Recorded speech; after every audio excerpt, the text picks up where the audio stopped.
Hey, I may jumped ahead myself a little bit, and we didn't talk so much about budgeting when I promised you we were going to start at your curve. So, very quickly, let's talk about budgeting.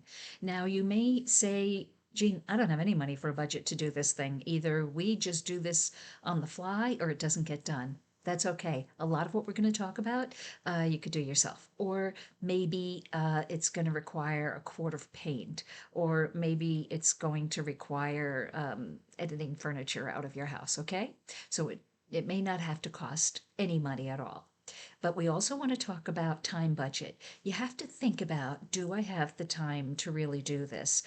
Now, a lot of people will say to me, hey, my family's already across the state in another house. I don't have the time. So think about doing some really key changes and maybe hiring somebody to do them for you or asking a friend to help you before you blow out of town.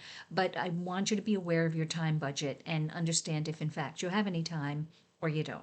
And finally, there's the energy budget. I hear about this a lot from people who are retired, and they'll be like, Gene, I totally agree with you about all the changes.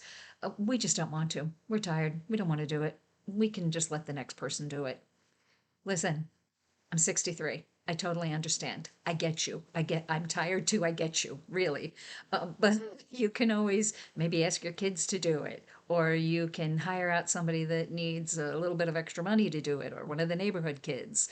So there's always ways to get around it. So just keep in mind that you also have that energy budget. Okay. So now let's start about looking at your house at the curb. And the buyer is going to pull up and they are immediately going to have an opinion. Immediately, they are going to have an opinion. And in fact, this is so important. Let's go ahead and start the next video to talk about it. Thanks.